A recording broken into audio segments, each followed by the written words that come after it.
नमस्कार, TV9 भारतवर्ष के digital platform पर आपका स्वागत है। आपके साथ मैं हूं मोहित मल्होत्रा। आइए बात करते हैं पंजाब, हरियाणा और हिमाचल प्रदेश की 5 बड़ी खबरों की। शुरुआत करते हैं पंजाब की एक ऐसी खबर के साथ जिसने पंजाब के राजनीतिक गलियारों में हड़कंप मचा दिया है। वहीं दूसरी ओर इस खबर के कई धार्मिक पहलू भी हैं। हम बात कर रहे हैं श्री अकाल तख्त साहिब की तरफ से जारी किए गए एक ऐसे हुक्मनामे की जो कि पंजाब के मुख्यमंत्री भगवंत मान के खिलाफ है। और इस हुक्मनामे में पंजाब के मुख्यमंत्री को गुरुद्रोही और खालसा पंथ का विरोधी करार दे दिया गया है। दरअसल ये मामला कुछ महीने पुराना है, जब एक वीडियो सोशल मीडिया पर वायरल हुआ था और इस वीडियो में एक व्यक्ति गुरु साहिबानों की तस्वीरों के सामने शराब पीता हुआ दिखाई दे रहा है और उनकी बेअदबी करता हुआ दिखाई दे रहा है। इसी वीडियो को लेकर सोशल मीडिया पर यह दावा किया गया कि ये वीडियो मुख्यमंत्री भगवंत मान का है, जिसके बाद श्री अकाल तख्त साहिब ने इस मामले में संज्ञान लेते हुए मुख्यमंत्री भगवंत मान को अकाल तख्त के सामने पेश होने के निर्देश दिए थे। जब मुख्यमंत्री भगवंत मान अकाल तख्त के सामने पेश हुए तो उनकी तरफ से कहा गया कि ये वीडियो AI जनरेटेड है और उनका वीडियो नहीं है, जिसके बाद अकाल तख्त साहिब की ओर से इस वीडियो की जांच करवाने की बात कही गई थी और ये वीडियो 2 केंद्रीय फोरेंसिक लैब में जांच के लिए भेजा गया। सोमवार को श्री अकाल तख्त साहिब पर इसी मुद्दे को लेकर एक बड़ी बैठक बुलाई गई थी, जिसमें सिख धर्म के जानकार, कई सिख स्कॉलर शामिल हुए। कई जत्थेदारों को, कई समाजसेवी लोगों को भी इस बैठक में बुलाया गया था। इसी बैठक के बाद श्री अकाल तख्त साहिब की तरफ से एक हुक्मनामा जारी किया गया और ये भी दावा किया गया कि जो वीडियो सामने आया था वो वीडियो बिल्कुल सही है और इस वीडियो की जांच 2 केंद्रीय फोरेंसिक लैब से करवाई गई है। वीडियो की जांच सामने आने के बाद मुख्यमंत्री भगवंत मान को लेकर ये हुक्मनामा जारी किया गया है। उनको गुरुद्रोही, खालसा पंथ का विरोधी करार दिया गया है। सिख समुदाय को निर्देश दिए गए हैं, आदेश दिए गए हैं कि वो मुख्यमंत्री भगवंत मान पर भरोसा ना करें, उनसे दूरी बनाए रखें।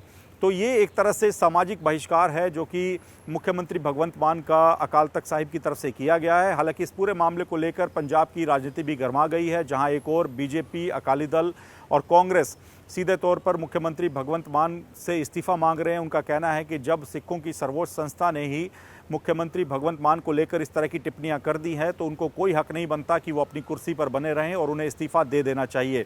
हालांकि इस पूरे विवाद को लेकर पंजाब के मुख्यमंत्री भगवंत मान खुद सामने आए हैं। उन्होंने कहा कि उन्हें भरोसा नहीं हो रहा कि जो धार्मिक संस्थाएं हैं उन पर इस तरह से राजनीतिक प्रभाव से कुछ व्यक्ति ऐसे बैठे हैं जो कि अपने राजनीतिक आकाओं को खुश करने के लिए इस तरह के फैसले ले रहे हैं।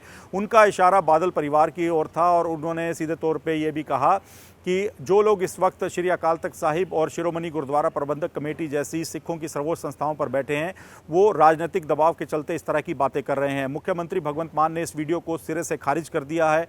उन्होंने कहा कि ये वीडियो मेरा नहीं है। इस वीडियो में जो व्यक्ति दिखाई दे रहा है उसकी कद काठी, रंग रूप मेरे से बिल्कुल नहीं मिलता है, लेकिन फिर भी बेवजह इस वीडियो को मेरे साथ जोड़कर मुझे बदनाम करने का प्रयास किया जा रहा है। तो पंजाब में कुछ ही महीने बाद चुनाव होने हैं। ऐसे में एक बड़ा ये घटनाक्रम सामने आया है जिसके कई धार्मिक पहलू भी हैं और पंजाब में राजनीति भी इस मामले को लेकर शुरू हो गई है।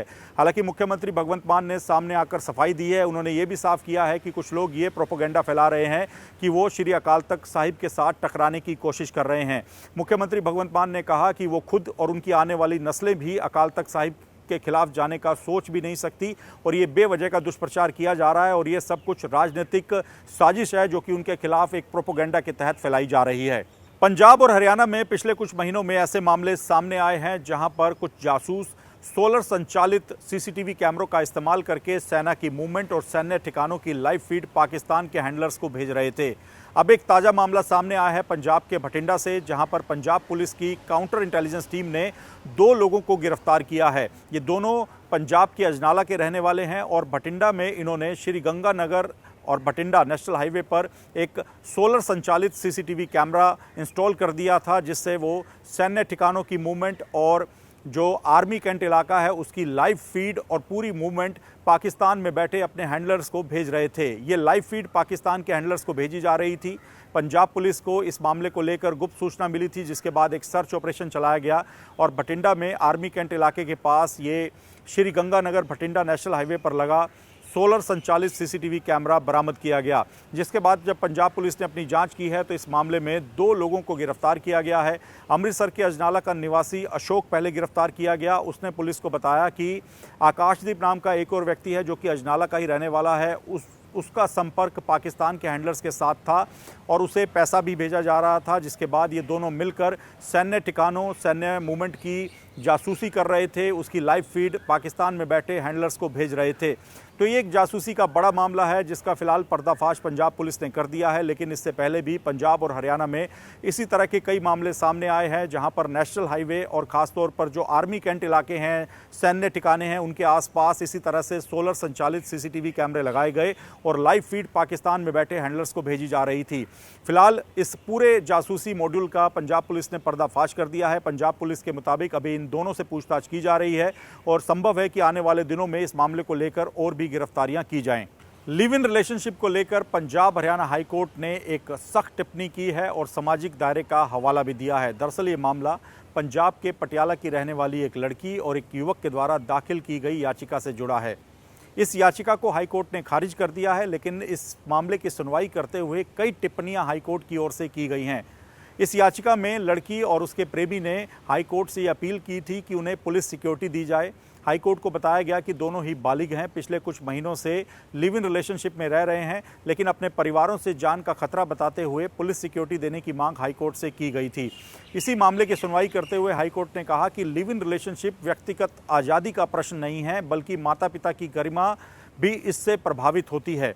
हाईकोर्ट की टिप्पणी काफ़ी अहम है। हाईकोर्ट ने कहा कि जो सामाजिक दायरा है वो इस तरह के रिलेशनशिप की अनुमति नहीं देता है। हालांकि हमारा जो समाज है वो पश्चिमी कल्चर से प्रभावित होकर इस तरह के रिलेशंस को अपनाने लगा है, लेकिन इसे सामाजिक और कानूनी मान्यता देने में अभी भी कई तरह के प्रश्न चिन्ह हैं जिस पर विचार करना जरूरी है। हाईकोर्ट ने कहा कि इस तरह के रिलेशनशिप को हर बार संरक्षण देना उचित नहीं है।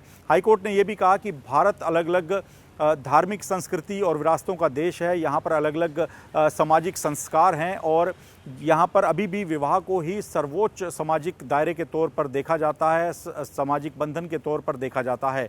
हाईकोर्ट की ये टिप्पणियाँ काफ़ी अहम मानी जा रही हैं, क्योंकि आए दिन पंजाब हरियाणा हाईकोर्ट में लिव इन रिलेशनशिप की बात को लेकर याचिकाएं लगती रहती हैं। जो प्रेमी जोड़े हैं वो ये दलील देते हैं कि वो बालिग हैं, अपने आधार पर अपना जीवन जीना चाहते हैं और पुलिस सिक्योरिटी देने की मांग करते हैं। तो ऐसे में हाईकोर्ट ने ये सख्त टिप्पणियां की हैं। हाईकोर्ट ने ये भी साफ कर दिया कि इस तरह की हर रिलेशनशिप को पुलिस सिक्योरिटी नहीं दी जा सकती है। उन्होंने कहा कि इस तरह के रिलेशनशिप में अगर दो बालिग जाते हैं तो उसके बाद परिवार और माता पिता की जो सामाजिक प्रतिष्ठा है उस पर भी कई सवालिया निशान खड़े हो जाते हैं। फिलहाल इस याचिका को खारिज कर दिया गया है, लेकिन हाईकोर्ट के द्वारा जो टिप्पणियां की गई हैं वो अपने आप में काफ़ी अहम है, जो कि आने वाले दिनों में इस तरह के मामलों को लेकर एक मिसाल कायम कर सकती हैं। चंडीगढ़ के सेक्टर 11 के फेमस कुमार मेडिकोज पर शनिवार की दोपहर को हुए कैशियर हत्याकांड मामले में चंडीगढ़ पुलिस को काफ़ी अहम सुराग हाथ लगे हैं। जो 3 शूटर यहां पर पहुंचे थे उनको लेकर भी पुख्ता जानकारियां चंडीगढ़ पुलिस को मिल चुकी हैं। बताया जा रहा है कि इन तीनों में से 2 युवक अंदर आए थे। उन्होंने कुमार मेडिकोज के अंदर आकर कैशियर पर ताबड़तोड़ फायरिंग कर दी थी और उसकी हत्या कर दी थी, जिसके बाद ये दोनों युवक बाहर भाग गए थे और इनका एक साथी बाइक पर बैठकर इनका इंतजार कर रहा था।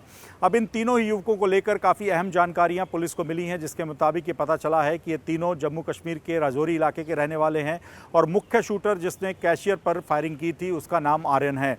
आर्यन के परिवार से पूछताछ हो रही है। तीनों को आइडेंटिफाई किया जा चुका है। तीनों की तस्वीरें भी सामने आ चुकी हैं। पुलिस इनकी लगातार तलाश कर रही है। अलग अलग टीमें बनाई गई हैं। पुलिस के पास जानकारी ये है कि ये तीनों शूटर्स घटना के बाद पंजाब चले गए थे। पंजाब के बाद ये जम्मू कश्मीर में भी दाखिल होना चाहते थे, लेकिन इनको अंदेशा था कि पुलिस इनका पीछा कर रही है, जिसके बाद ये तीनों दिल्ली की ओर भाग निकले हैं। फिलहाल दिल्ली में लगातार चंडीगढ़ पुलिस की टीमें दबिश दे रही हैं और इन शूटर्स को पकड़ने की कोशिश की जा रही है। जम्मू कश्मीर के राजौरी की बात करें तो यहाँ पर भी चंडीगढ़ पुलिस की टीमें मौजूद हैं और लगातार इन शूटर्स के जो परिवार हैं उनसे पूछताछ की जा रही है। अब तक का अंदेशा ये है कि इन तीनों को हायर किया गया था, कॉन्ट्रैक्ट किलिंग के नाम पर इनको आधुनिक हथियार मुहैया कराए गए थे। जिगना नाम की जो पिस्टल है जिसका इस्तेमाल सिद्धू मूसेवाला हत्याकांड में भी हुआ था, उसी पिस्टल से ही गोलियां चलाई गई। इस बात की पुष्टि भी चंडीगढ़ पुलिस ने की है। तो ये मामला बेहद ही संगीन है। इस पूरे मामले की सीसीटीवी फुटेज भी सामने आई थी, जिसमें देखा गया था कि किस तरह चंडीगढ़ के फेमस कुमार मेडिकोज की शॉप पर ये लोग घुसे थे और दिन दहाड़े फायरिंग करके कैशियर की हत्या करके भाग निकले थे। इस पूरे मामले को रंगदारी के मामले से जोड़कर भी मामले की जाँच की जा रही है, क्योंकि इस घटना के बाद कुछ अलग अलग गैंग्स के द्वारा वीडियो वायरल किए गए थे और इन वीडियोस में और ऑडियोज़ में दावा किया गया था कि इस हत्याकांड को उन्होंने करवाया है। साथ ही उन्होंने कहा कि अगर कोई भी उनको रंगदारी नहीं देगा तो इसी तरह से उस पर हमले करवाए जाएंगे। तो एक बड़ा हत्याकांड था जिसने पूरे देश को हिला दिया था। इस घटना की सीसीटीवी तस्वीरें भी काफ़ी हैरान करने वाली हैं। फिलहाल चंडीगढ़ पुलिस को इस मामले में काफ़ी अहम सुराग हाथ लग चुके हैं और चंडीगढ़ पुलिस का दावा है कि जल्द ही शूटर्स पुलिस की हिरासत में होंगे और इस हत्याकांड की गुत्थी को सुलझा लिया जाएगा। पंजाब और हरियाणा से लगातार बड़ी संख्या में पर्यटक अपनी गाड़ियों से हिमाचल प्रदेश का रुख कर रहे हैं। हिमाचल प्रदेश के पहाड़ी इलाकों पर लोग गर्मी के दौरान एंजॉय करना चाहते हैं। पंजाब, हरियाणा समेत तमाम उत्तर भारत में गर्मी की छुट्टियां चल रही हैं। ऐसे में लोग चाहते हैं कि अपने परिवारों के साथ हिमाचल प्रदेश के हिल स्टेशंस पर जाकर छुट्टियों का एंजॉय करें। लेकिन इसी एंजॉयमेंट की वजह से हिमाचल की ट्रैफिक व्यवस्था पूरी तरह से चरमरा गई है। खासतौर पर शिमला, कुल्लू, मनाली, मंडी ये वो ज़िले हैं जहाँ पर ट्रैफिक की व्यवस्था के बुरे हालात हो चुके हैं। जगह जगह पर ट्रैफिक जाम लग रहे हैं। अगर हम शिमला की बात करें तो यहाँ पर छराबड़ा, ठियोग, ढली ये वो इलाके हैं जहाँ पर ट्रैफिक का घंटों लंबा जाम लग रहा है, जिसकी वजह से स्थानीय लोग भी ट्रैफिक में फंसे हैं और जो बाहर से टूरिस्ट आ रहे हैं उनको भी ट्रैफिक जाम का सामना करना पड़ रहा है। स्थानीय लोगों के मुताबिक जो बाहर से टूरिस्ट आ रहे हैं वो अपनी टूरिस्ट बसों और गाड़ियों को इस तरीके से सड़क किनारे पार्क कर देते हैं कि उसकी वजह से ट्रैफिक की व्यवस्था चरमरा जाती है और ट्रैफिक जाम लग जाता है। कई जगहों पर घंटों का जाम लग रहा है। जो रास्ता 10 मिनट में तय हो सकता है उसे पार करने में 1.5 से 2 घंटे का वक्त लग रहा है। यही स्थिति मनाली के साथ ही कुल्लू और मंडी जो नेशनल हाईवे है वहाँ पर भी दिखाई दी है। पिछले कुछ सालों में जो बरसात हुई है उसकी वजह से ये हाईवे जगह जगह पर टूटा हुआ है। इस वजह से भी ट्रैफिक वहाँ पर धीमी गति से निकल रहा है। दूसरा, जो टूरिस्ट लगातार वीकेंड के दौरान हिमाचल प्रदेश पहुंच जाते हैं। फ़िलहाल गर्मी की छुट्टियां भी चल रही हैं स्कूलों में। इस वजह से भी ट्रैफिक की जो आवाजाही है वो काफ़ी ज़्यादा है हिमाचल प्रदेश में। इसी के कारण जो जगह जगह पर ट्रैफिक जाम की स्थिति का भी लोगों को सामना करना पड़ रहा है। हालांकि हिमाचल प्रदेश की जो ट्रैफिक पुलिस है उसके द्वारा अलग अलग एडवाइजरी जारी की गई है। स्थानीय लोगों को बताया गया है कि किस तरह से वो ट्रैफिक व्यवस्था में योगदान दे सकते हैं। टूरिस्ट जो बाहर से आ रहे हैं उन्हें भी समझाया गया है कि किसी भी जगह पर गलत तरीके से उनको अपनी गाड़ियां पार्क नहीं करनी है। ट्रैफिक व्यवस्था को सुचारू बनाए रखने में मदद करनी है। लेकिन इसके बावजूद ट्रैफिक जाम के बुरे हालात हैं। खासतौर पे शिमला शहर की अगर हम बात करें तो ये चारों ओर से ट्रैफिक जाम से भरा हुआ दिखाई देता है। खासतौर पर सुबह और शाम के वक्त ट्रैफिक की स्थिति काफ़ी बुरी वहाँ पर हो जाती है। फिलहाल जो पर्यटक हैं उनका लगातार हिमाचल प्रदेश के पहाड़ी इलाकों पर आने का सिलसिला जारी है। अभी जो ट्रैफिक जाम की स्थिति हिमाचल प्रदेश के कुछ शहरों में बनी हुई है वो आने वाले करीब 10 से 15 दिन तक ऐसी ही बने रहने की संभावना व्यक्त की गई है। तो ये थी पंजाब, हरियाणा और हिमाचल प्रदेश की 5 बड़ी खबरें। देश और दुनिया की अन्य तमाम बड़ी खबरों के लिए TV9 के डिजिटल प्लेटफॉर्म्स के साथ जुड़े रहें। नमस्कार।